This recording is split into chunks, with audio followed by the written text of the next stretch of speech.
mga loves, good morning, good afternoon, good evening. Ito ang ating vlog ngayon. Balikan niyo po si Xiangmei. Siya po ang nagbibigay ng balikbayan boxes to Philippines since 2021. Ngayon po ay nakakalungkot isipin na ako po ay uuwi ulit ng Pilipinas at alamin niyo kung bakit. Revelation here sa ating YouTube channel. So kung gusto niyo makatanggap ng balikbayan boxes, binubulan natin yan sa YouTube, Xiangmei, California, USA. Manood lang po kayo ng vlog na to and din paki-share and subscribe, don't forget, and hit notification bell for more updates. So magsisimula na po tayo mag-vlog in YouTube again, and then ito po mga loves, nakakaiyak po na balita ay kailangan ko pong umuwi na Pilipinas dahil po sa business ko, dahil nga gaya ng sabi ko sa inyo, mahirap po magtiwala kanino man, lalo na po sa negosyo. So marami pong pinagdaanan and ito na po yung nangyari sa akin. So, mga loves, uwi po ako ng Pilipinas. Huwag niyo po akong bigyan ng mga issue na iiwanan ko yung asawa ko, pag-alagain ko ng mga anak ko, iwanan ko yung anak kong babae sa stepdad niya na baka gasain, baka galawin, or whatever. Mga loves, we're talking about it with my husband. Yan ay hindi magagawa ng asawa ko. Huwag po kayo mag-isip ng hindi maganda. And then, mga rason kung bakit ako uwi ng Pilipinas dahil nga po sa negosyo ko, at huwag niyo pong ipag-alala ang aking mga anak, they're in a good hands. So, for short, ang aking asawa po ay hindi po ganun klaseng lalaki na ganun ang gagawin sa aking anak. Oo, sabihin na natin may ganito, ganyan, pero hindi po lahat ng tao, hindi mo pwedeng ikumpara lahat ng tao. Kumbaga po, sa nanay at sa tatay natin, pinanganak tayong iisa ang pusod, pero magkaibang kapalaran, di ba po? So, kahit sa magkapatid, so parang ganun po siya.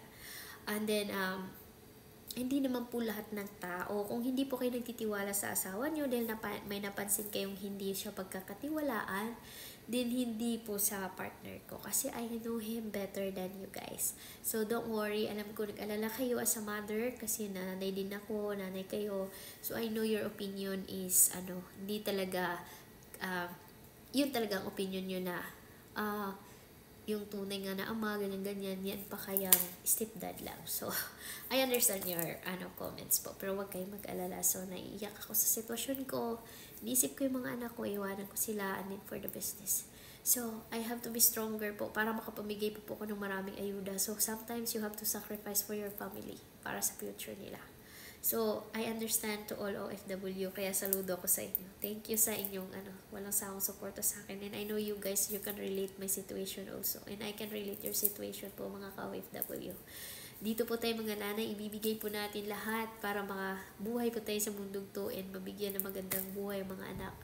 And then, it's time for me to stand up na hindi po ako nanghihingi ng suporta sa asawa ko na lagi na lang po umaasa. So, it's time for me to stand up dahil matanda na asawa ko. So, ako naman po ngayon ang maghanap buhay. So, ito na nga po, magbibigay po ako ng balikbayan boxes. Papasilip ko po sa inyo ang mga laman ng inyong balikbayan box. Paano? So, here's your large balikbayan boxes from XYZ. May dollar po siyang nilalagay natin sa inyong mga boxes. Sasarado natin ito mamaya. Inyong po makukuha ang balikbayan boxes. May mga laptops po yan. Opo. So, good luck po and congratulations sa makakakuha nito. Follow, like, and share lamang po sa ating lahat ng social media account. Dito sa YouTube, keep on sharing, keep on following lang po, and libre lamang po ito para sa inyong pamilya. So mga loves, hanggang dyan na lamang ang video na ito at sana nagustuhan nyo po. Kung meron kayong suggestion or anything, masasabi nyo about my situation, comment down lang po. And kung paano makakuha ng box, follow, like, and share more chance. Ganun lang po. Libre po yan. Mag-ingat sa mga scammers. Hindi po ako nanghingi ng pangbayad dyan. Dyan po libre. Kakatukin na lang kayo and ibibigay ang box. And Merry Christmas. Love you all. And subscribe my channel for more ayuda. And thank you for helping me that I will be able to help more families in the Philippines. Sino pong gusto mag-donate, email nyo po ako, xiangmei25@gmail.com. Papaabot po natin yan sa pamilyang Pilipino. God bless sa mga kababayan ko abroad and thank you for buying my product, Xiangmei Kojic Acid na nakakagaling ng eczema, psoriasis, bunian, melasma, dark spot, pimples, chicken skin, almoranas, dermatitis, anything po na sakit-sakit sa balat, galis-galis, kati-kati, almoranas, insect bites, and dandruff, melasma, pimples, maganda po yung product natin. Organic kojic acid para sa inyong pamilya. Love you all. Hanggang dito na lang. Bye-bye. Thank you for watching.